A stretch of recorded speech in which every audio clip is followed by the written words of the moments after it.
네, 미국 증시의 흐름 속에서 국내 시장에 대한 투자 전략 오늘도 알아보겠습니다. 자, 오늘은요, 유한타증권 송태영 과장 나오셨습니다. 과장님 어서 오세요. 네, 안녕하세요. 네. 자, 오늘 연결고리 두 가지 주제로 다뤄볼 텐데요. 첫 번째 연결고리 보겠습니다. 간밤에 또 페이스북이 유독 또 많이 올랐습니다. 이제 메타버스의 기업으로 전환을 한다라는 그런 내용인데요. 자세한 내용 전해주시죠. 네, 페이스북이 사실 요즘 바람 잘 날이 없었었는데 네네. 오랜만에 주가 반등이 좀 나오게 되면서 예전 넷플릭스처럼 정말 바닥에서부터 올라갈 수 있는 이제 이런 분위기가 되는 건가? 그렇군요. 라는 이제 이 희망 회로를 한번 돌려볼 수 있지 않을까라는 부분을 좀 말씀을 좀 드리고 싶고요. 네네. 전일 시장에서 한 3.2% 정도 페이스북이 상승을 하게 되면서 화학 관련된 종목 중에 뭐 가장 좋은 흐름이었다. 그렇더라고요. 보시면 될 것 같습니다. 네. 사실 이러한 이제 메타버스 관련된 기업으로 전환에 대한 내용은 7월부터 이야기가 나왔어요. 마크 저커버그가 이제 SNS 기업에서 우리가 향후 5년 안에 메타버스 기업으로 전환을 하겠다라고 이야기를 하게 되었고 네. 이에 따라서 관련돼서 이제 사업이라든지 아니면은 투자금이라든지 이런 부분을 계속 집행을 하고 있었었는데 예. 어제 같은 경우에도 이제 유럽 쪽으로 향후 5년간 유럽 연합에서 10,000개 이상의 일자리를 창출을 하겠다라고 CNBC 보도가 나오게 됩니다. 그렇군요. 뭐 이런 내용 자체가 투자금 관련돼서 처음 나왔던 내용은 아니고요. 네. 9월 28일 날도 보게 되면은 엑셀 프로그램 앤 리서치 펀드라는 이런 펀드를 이 페이스북이 2년간 5천억 달러를 네. 이제 집행을 하겠다라고 이야기를 했던 부분이 있었었는데 그렇군요. 자금적인 부분을 이야기를 9월 달에 했고 10월 달 같은 경우에는 인력 채용에 대한 내용을 이제 시작을 했다라고 보시면 될 것 같고요. 구체적으로 점점 바뀌는 거군요. 네, 예. 이 사업 부분에 관련돼서 우리가 전반적으로 더욱더 속도를 내고 있다라는 이러한 이미지를 더욱더 심어주고 있다라고 보시면 될 것 같아요. 니클레그라는 이 페이스북에서 글로벌 파트 책임자 같은 경우에는 네. EU 관련돼서 유럽 시장이 너무 중요하다라고 이야기를 하게 되는데 EU에는 이제 수천 명의 직원들이 있고 수백만 개의 기업들이 우리의 앱과 도구를 사용하고 있기 때문에 메타버스를 이제 우리가 구현하는 데 있어서 유럽에서 시작하는 것이 보다 더 맞다라고 이야기를 하는 부분이 있었습니다. 그래요? 뭐 그만큼 이제 유럽 연합 같은 경우에는 다양한 국가들이 네. 이 안에 들어가 있고 개인 정보 관련돼서도 유럽 연합의 한 가지 방식으로 다 통합이 되어 있다고 하고 있어요. 그래서 그런 부분을 좀 노린 게 아닌가라고 생각을 해볼 수가 있는 것 같고요. 이렇게 이제 이 페이스북의 이 유럽 연합에서의 1만 개 일자리 창출에 대한 보도가 나오니까 이 블룸버그 같은 경우에는 페이스북은 이제 인터넷 미래에 대한 비전으로 메타버스를 적극적으로 추진하기 시작을 했다라고 이야기를 했고 네. 이번 계획은 유럽 기술 부분에 대한 신뢰를 보내는 것이다라고 긍정적인 이제 코멘트가 나왔던 부분이 있습니다. 그러네요.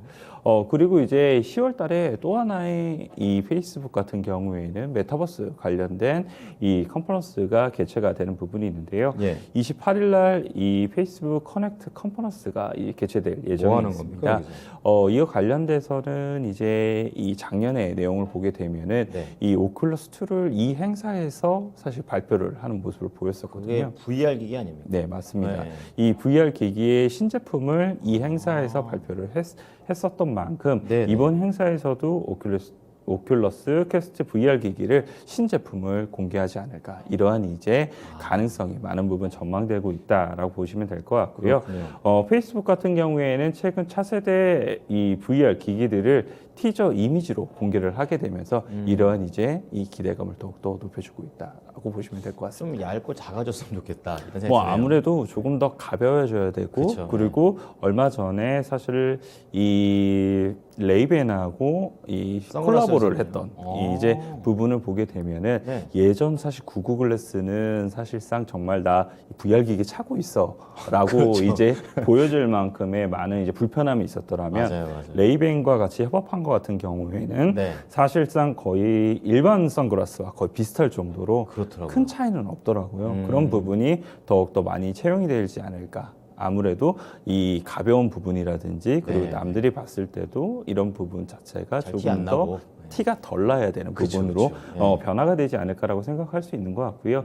2022년도에는 이제 페이스북을 제외한다 하더라도 네. 애플이라든지 예. 아니면 마이크로소프트, 소니 같은 경우에도 플레이스테이션 있잖아요. 게임할 때 쓰죠. 네, 그 관련돼서 신제품 출시를 앞두고 있기 때문에 이 글로벌 XR 관련된 업체들에 대한 수혜가 더욱더 전망되고 있다. 이러한 이제 이 전망이 상당히 많이 나오고 있습니다.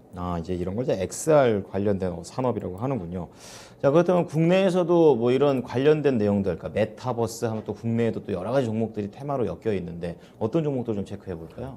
일단은 기본적으로는 소프트웨어라든지 아니면은 이 관련된 기술을 가지고 있는 업체들이 지금까지 많은 부각을 받았었는데 네. 이번에 아까 말씀을 드린 것처럼 28일 날 컨퍼런스가 열리게 되면은 XR 기기 관련돼서도 조금 더 부각을 받을 수 있지 않을까 이렇게 생각을 해볼 수 있는 것 같아요. 네, 네. 그래서 그 이전에 보게 되면은 장비 업체로는 사실상 선희 시스템이 가장 이제 대표적인 이 종목으로 선택받게 되면서 이 많은 움직임이 있었었는데 네. 요즘은 그런 부분이 살짝 변한 것 같아요. 그렇군요. 예, 그래서 이 뉴프렉스 같은 경우에 이 오큘러스 아까 말씀을 드렸었는데 오큘러스 퀘스트 쪽으로 이 연성 PCB를 사실 납품을 하고 있습니다. 네, 네. 그러한 이제 이슈가 이 이야기가 나오게 되면서 요즘 주가를 보게 된다 하더라도 상당히 강하게 움직이는 모습이 나오고 있다라고 보시면 될 것 같고 네. 사실 어제 살짝 조정이 나오기는 했었지만 그래도 주가는 계속적으로 일정 부분 이상에서 움직이고 있고 거래량도 그렇게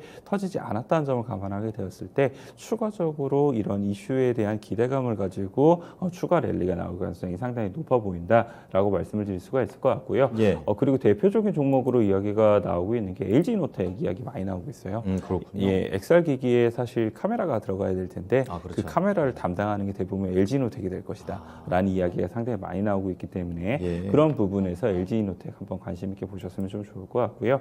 그리고 이제 이 언급이 되고 있는 게 더구전자 이야기가 나오고 있는데 더구전자 같은 경우에는 사실 애플 벤더로서 이제 등록이 되어 있잖아요.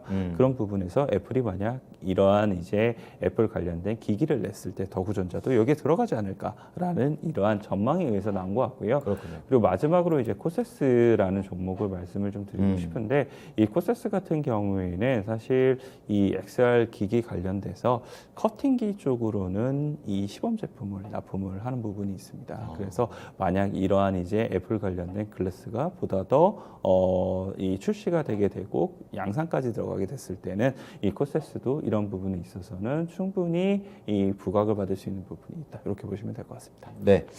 자, 이제 메타버스로 전환되는 페이스북에서 국내 증시와 관련된 종목들 좀 전반적인 체크를 해봤습니다. 자, 좀 더 빨리 가보겠습니다. 두 번째 연결고리 체크해 보겠습니다. 주제 공개해 주시죠.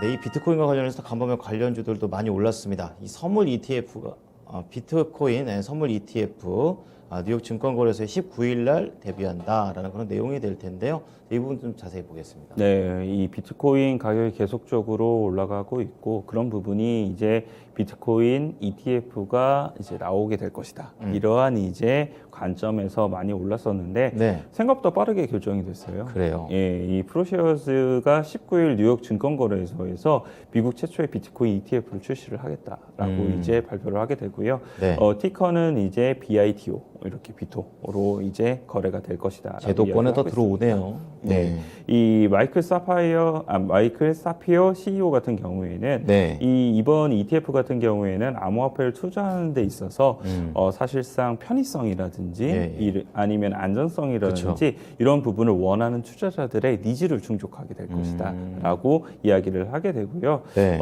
이 ETF 같은 경우에는 비트코인에 직접적으로 투자를 하는 건 아니고 그렇죠. 비트코인 선물 계약에 이제 투자를 한다라고 명시가 좀 되어 있는 부분이 있습니다.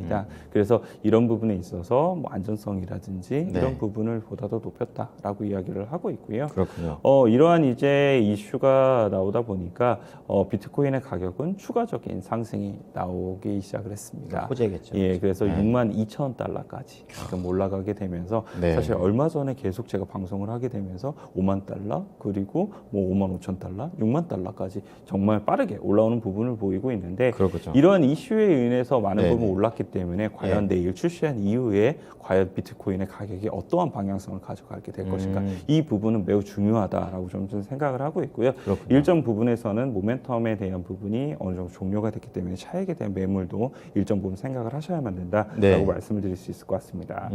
그리고 어제 내용 중에서는 이제 컬스 연준 부의장 같은 경우에는 이 금융안정위원회가 암호화폐하고 스테이블 코인을 면밀하게 보고 있다라고 이야기를 하게 되는데 네. 이 암호화폐랑 스테이블 코인 모두 다 규모 시가총액 규모 자체가 너무나 기하급수적으로 커졌기 때문에 이런 부분이 나중에 이 금융 환경의 안정성을 이제 저해할 수 있는 부분이 있기 때문에 네. 이런 부분을 조심을 해야만 한다라고 이야기를 하고 있고요. 그렇군요. 반대로 이제 제프리 켄트릭 이 스탠더드 차트 이머징 이 마켓 통화 연구 본부장 같은 경우에는 네. 비트코인이 내년 초까지 10만 달러까지 올라가게 될 것이다라고 긍정적인 코멘트가 나오기도 했습니다. 의견이 막 엇갈립니다. 뭐 아무래도 네. 이제 규제를 하는 입장에서는 안전성이라든지 이런 부분을 부각을 시킬 거고 반대로 이쪽으로 긍정적인 이제 이 그쵸. 예. 관점을 가지고 계신 분들은 계속적으로 가격은 올라가게 될 것이다라고 이야기를 하게 될 텐데 예전에 CT가 20만 달러까지 이야기를 했었거든요. 아, 그래요? 네, 그런 거 생각을 해보면 아직도 뭐 갈 길이 멀 수도 있는 부분이 있다라고 그렇네요. 생각을 해볼 수 있는 것 같고요.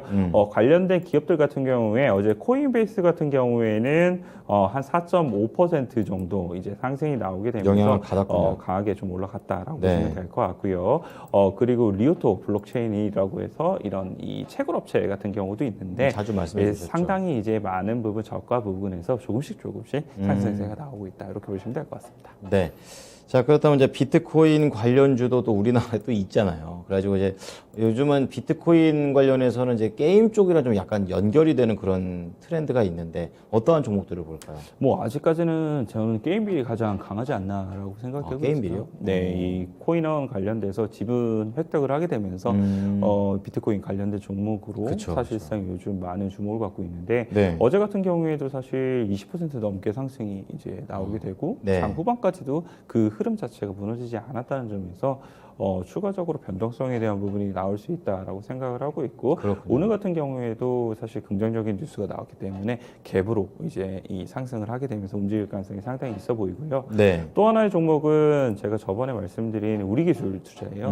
우리기술 투자가 이제 이 업비트의 이제 모회사인 두나무 이제 지분을 가지고 있잖아요. 지분성이 근데 이제 업비트 같은 경우에는 국내 4대 거래소 중에서 대부분의 거래 대금을 이제 그렇죠. 차지를 하고 있기 때문에 네네. 그런 부분에 있어서 지분 가치가 더욱더 많은 부분 이제 이 상향될 가능성이 있다라고 생각을 하고 있고 우리기술 투자도 보게 되면 어제 이제 보합권까지 내려왔다가 그게 오후에 다시 다 채워넣는 모습을 보였거든요. 그렇군요. 그만큼 이제 수급에 대해서 많은 부분 쏠리고 있다라고 보시면 될 것 같습니다. 그래서 이 기업들 같은 경우에는 버이앤홀드의 전략을 사용을 하시는 것보다는 네. 계속적으로 변동성을 이용한 매매의 관점에서 대응을 하셨으면 훨씬 더 좋을 것 같습니다. 네, 이 암호화폐와 관련된 종목들에 대한 전략까지 알아봤습니다. 잘 참고하겠습니다. 네, 감사합니다.